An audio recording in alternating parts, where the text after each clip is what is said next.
राधे राधे बच्चों, कैसे हो आप। आज है मनी एंड बैंकिंग का पार्ट 2। आज के वीडियो में हम कवर करने वाले हैं supply of money, credit creation bye banking system. Banking system में क्रेडिट क्रिएशन कैसे किया जाता है, वो सारी चीजें आज हम देखने वाले हैं। Tools to control money supply, money supply को कैसे कंट्रोल किया जाता है, इन्फ्लेशन को मनी सप्लाई के थ्रू कैसे कंट्रोल किया जाता है, वो सारी चीजें हम आज देखने वाले हैं। उसके बाद में हमारा टॉपिक है नेरो एंड ब्रॉड मनी क्या होता है। वेरी इंपॉर्टेंट टॉपिक, आपके एग्जाम के पर्सपेक्टिव से पूछा जा सकता है। तो सबसे पहले हम पढ़ते हैं supply of money. Money supply दो इंस्टीट्यूशंस के थ्रू कंट्रोल होती है। फर्स्ट आपका सेंट्रल बैंक और सेकंड आपका कमर्शियल बैंक। सेंट्रल बैंक के बारे में आपको जो चीजें इंपॉर्टेंट याद रखनी है, सेंट्रल बैंक अपना इंडिया का है, रिजर्व बैंक ऑफ इंडिया, हर एक कंट्री में एक होता है और इसकी स्थापना हुई थी 1935 में। अब इसको कुछ उपाधियां दी गई है। सबसे पहले इसको बैंकर टू द गवर्नमेंट कहा जाता है, यानी कि सरकार का बैंकर है।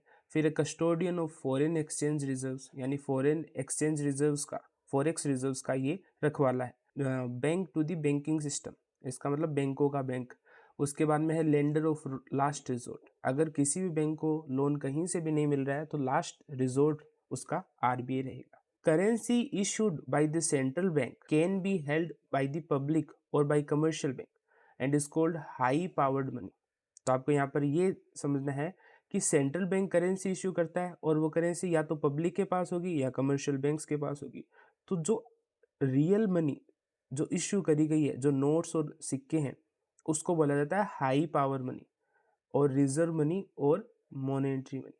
आगे हम देखेंगे कि इस हाई पावर मनी का यूज करके आगे कैसे क्रेडिट क्रिएशन किया जाता है। आइए पढ़ते हैं कमर्शियल बैंक्स कैसे मनी क्रिएशन करते हैं। Commercial banks are mainly involve in accepting deposit. अब कमर्शियल बैंक्स के क्या क्या काम है, मेनली तीन ही काम है। सबसे पहले डिपॉजिट एक्सेप्ट करना, लोन्स ग्रांट करना और क्रेडिट क्रिएशन प्रोसेस करना, ये मेन काम है इसको। यहाँ पर हम एग्जांपल लेते हैं जिसमें सीआरआर आपका 20% है। अब सीआरआर क्या होता है वो हम आने वाली स्लाइड में पढ़ते हैं। सबसे पहले राउंड वन में मान लो किसी पर्सन ने बैंक में 100 रुपए जमा किए। सीआरआर का मतलब होता है कि आपको कैश में रिजर्व रखना है बैंक के अंदर। तो बैंक ने 100 में से 20 रुपए, 20% 20 रुपए रख ली, बाकी 80 रुपए आगे लोन के रूप में दे दी। यही 80 रुपीज यहाँ पर डिपॉजिट किए गए वापिस से बैंक में, और इस 80 रुपीज का 20% यानी कि 36 रुपीज बैंक में रख लिया गया रिजर्व का, और अगेन 64 रुपीज आगे लोन के रूप में इश्यू कर दिया गया। ऐसे करते करते जो लास्ट में हमारा आएगा वो टोटल बैंक के अंदर 500 रुपीज डिपॉजिट होंगे, और उसमें से 100 रुपए 500 का 20% बैंक अपने पास रख लेगा और 400 रुपए लोन के रूप में दे देगा। तो ये लास्ट पॉइंट हम कैसे निकालेंगे, इसका बहुत ही सिंपल फॉर्मूला है 1/CRR। और यहाँ पर अगर हम देखें तो आपका CRR कितना है 20%, तो यहाँ पर आपका 1/20%, 1/20 मल्टीप्लाई बाई 100। अगर हम इसको सोल्व करेंगे तो ये 5 टाइम्स आ जाएगा। तो हमें ये पता चल गया कि अगर हमारा CRR 20% है तो commercial banks money creation process और क्रेडिट क्रिएशन प्रोसेस के थ्रू उस मनी को 5 टाइम इंक्रीज कर सकते हैं। तो यही यहाँ पर है कि आपने 100 रुपये स्टार्टिंग में डिपॉजिट कराए थे और जो लास्ट में टोटल मनी इससे क्रिएट हुई वो है 500, उसका 100% आई मीन 100 रुपीज बैंक में डिपॉजिट रह गया और 400 का लोन दे दिया। 100 multiply by 5 is equal to 5, the maximum amount created by the commercial banks in the credit creation process। Okay, अधिकतम 500 रुपए क्रिएट किए जा सकते हैं। मनी मल्टीप्लायर बोलते हैं इसको। मनी मल्टीप्लायर का अभी हमने फॉर्मूला देखा था 1/CRR, 5 टाइम्स आया था अपना, वही है। अब कैश रिजर्व रेशियो को थोड़ा और समझ लेते हैं। तो कैश रिजर्व रेशियो का एक ऐसा परसेंटेज जो बैंकों को अपने टोटल डिपॉजिट का रिजर्व के रूप में कैश में अपने पास में रखना होता है, जो कि आगे आरबीआई में डिपॉजिट होता है। ये डेली मेंटेन करना जरूरी है। तो ये होता है आपका कैश रिजर्व रेशियो। उसके बाद में अगर हम बात करें कि स्टैच्यूटरी लिक्विडिटी रेशियो क्या है, तो स्टैच्यूटरी लिक्विडिटी रेशियो इससे थोड़ा डिफरेंट है।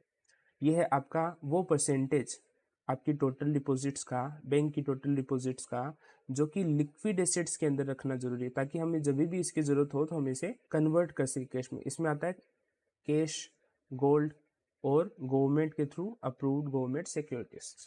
ओके, तो ये तीनों चीजों के अंदर ही निवेश किया जा सकता है। अब अगर मैं बोलूं कि किसी ने बैंक में 100 रुपीज़ जमा कराएं तो इसके 3 पार्ट हो गए। फर्स्ट आपका CRR, सेकेंड है आपका SLR और थर्ड है आपका लोन। कुछ पैसा CRR यानी कैश के रूप में रखा जाएगा, कुछ गोल्ड और बॉन्ड्स में, गवर्नमेंट सिक्योरिटीज में इन्वेस्ट कर दिया जाएगा और बाकी का लोन के रूप में दे दिया जाएगा। आई होप आपको समझ में आया होगा। अब सबसे पहले समझ लेते हैं बैंक रेट क्या होती है। तो बैंक रेट को रेपो रेट भी बोलते हैं। रेपो रेट कहो चाहे बैंक रेट कहो, एक ही बात है। बैंक रेट वो बैंक है जिसपे RBI लॉन्ग टर्म लोन देता है कमर्शियल बैंक्स और बिना किसी कोलेट्रल। तो आपका बैंक रेट या रेपो रेट वो रेट है जिसपे RBI लॉन्ग टर्म लोन दे रहा है कमर्शियल बैंक्स को। ओके, अब इसका रिवर्स रेपो रेट इसका रिवर्स होता है यानी कि उल्टा होता है। ये वो रेट है जिसपे कमर्शियल बैंक्स RBI को लोन देते हैं। मनी सप्लाई को कंट्रोल करने वाले कंपोनेंट्स है वो कौन कौन से। अगला है आपका open market operation. Open market operation क्या होता है? ओपन मार्केट ऑपरेशन में, ओपन मार्केट में RBI जाती है और वहां पर गवर्नमेंट सिक्योरिटीज को बाय और सेल करती है ओपन मार्केट में। यही आपका ओपन मार्केट ऑपरेशन है। अब ओपन मार्केट ऑपरेशन दो तरीके से होता है। फर्स्ट आपका आउटराइट OMO यानी आउटराइट ओपन मार्केट ऑपरेशन। इसमें परमानेंट टाइप होता है यानी कि एक बार जब हमने बेच दिया तो उसके बाद में हमें खरीदने की जरूरत नहीं है। उसके बाद में है रेपो, रीपरचेज एग्रीमेंट। इसमें क्या होता है? Temporary transactions where central bank buy और सेल करता है, यानी कि ये टेम्पररी है जिसमें एक एग्रीमेंट होता है कि हम इसको बाय बैक करेंगे इस ट्रांजेक्शन को एक बाद की डेट पे और एक प्री डिसाइडेड प्राइस के ऊपर। समझो, आउटराइट OMO के अंदर हमने परमानेंट बाय और सेल कर दिया यानी कि बाद का कोई लेन देन नहीं है, आपका ट्रांजेक्शन कंप्लीट हो चुका है। लेकिन रेपो यानी कि रीपरचेज एग्रीमेंट में टेम्पररी ट्रांजेक्शन होता है जिसमें लेटर डेट पे एक फिक्स प्राइस पे हम बाय और सेल वापस से करते हैं। फिर है आपका इनका इम्पैक्ट मार्केट सप्लाई पे कैसे जाता है। जैसे जब भी कैश रिजर्व रेशियो बढ़ेगा तो आपकी मार्केट सप्लाई कम हो जाएगी और जब भी कैश रिजर्व रेशियो घटेगा तो आपकी मार्केट सप्लाई कम हो जाएगी। परसों ही RBI ने CRR के अंदर चेंज किया है, इसको RBI ने 4.5% से घटाकर 4% कर दिया। अब आप इसको समझो, जैसे ही RBI 4.5% से 4% तक लाएगी, इसके कारण अब कमर्शियल बैंक्स ज़्यादा लोन दे पाएगी और जब ज़्यादा लोन दे पाएगी तो मार्केट में मनी सप्लाई बढ़ जाएगी। फिर है आपका बैंक रेट जिसको रेपो रेट भी बोलते हैं। तो रेपो रेट अभी करंट में आपका 6.5%। RBI ने अभी इसको चेंज नहीं किया लेकिन हम यहाँ पर इम्पैक्ट पड़ रहे हैं। ये मान के चलते हैं कि RBI ने बैंक रेट को कम कर दिया और जैसे ही बैंक रेट या रेपो रेट कम होगी तो उसके कारण मार्केट सप्लाई बढ़ जाएगी।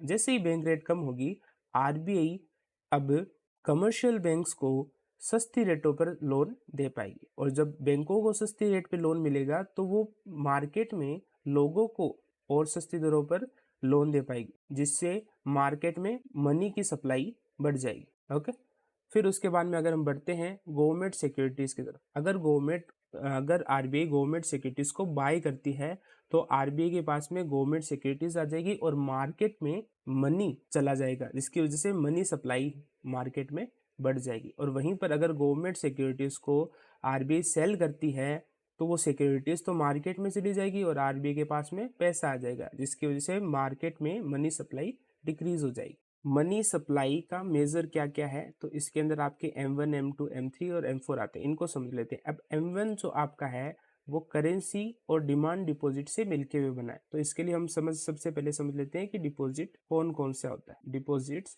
कौन कौन से होते हैं। तो इसमें डिपॉजिट आपके दो हैं। सबसे पहले है डिमांड डिपॉजिट और दूसरा है टाइम डिपॉजिट। अब डिमांड डिपॉजिट की अगर हम बात करें तो ये इसके अंदर वो सारी आती है जो आपको जैसे ही कस्टमर डिमांड करेगा आपको उन्हें प्रोवाइड कराना पड़ेगा। तो सबसे पहले आ गया आपका सेविंग अकाउंट और दूसरा है करंट अकाउंट। और अगर हम टाइम डिपॉजिट की बात करें तो वो आपको एक टाइम के बाद में, मेच्योरिटी पीरियड के बाद में ही आप उनसे पैसा विड्रॉ कर सकते हो, उससे पहले नहीं। अगर आप उससे पहले करोगे तो आपको पेनल्टी लगेगी। तो इसके अंदर आ गया आपका FD यानी कि फिक्स डिपॉजिट और दूसरा है RD यानी कि रिकरिंग डिपॉजिट। FD आपको पता है आप लमसम पेमेंट करते हो और फिर उसको 1 ईयर 2 ईयर 3 ईयर्स के लिए आप रखते हो। मेच्योरिटी पीरियड पे आपको विथ इंटरेस्ट आपको पैसा मिल जाता है, ये है FD। बट RD में आप सेम है एफडी के जैसा, बट आप जो डिपॉजिट करते हो वो लमसम ना होके रिकरिंग होता है, लाइक एन एसआईपी। M2 पे चलते हैं तो M2 आपका क्या है, M1 यानी कि currency plus demand deposit plus post office में जितने भी सेविंग डिपॉजिट्स है वो काउंट कर लो।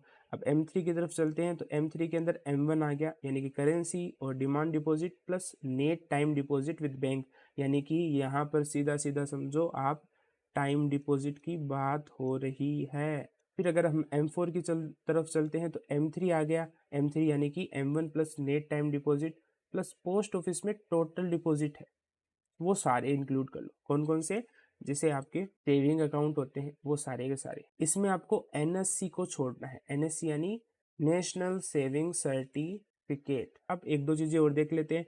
M1 मोस्ट लिक्विड है और M4 लीस्ट लिक्विड है। M1 और M2 को जब हम ऐड करेंगे तो हमारा नैरो मनी बनेगा, और M3 और M4 को ऐड करेंगे तो हमारा ब्रॉड मनी बनेगा। तो ये आज का हमारा वीडियो था। अगर आपको अच्छा लगा हो तो लाइक शेयर सब्सक्राइब जरूर करें।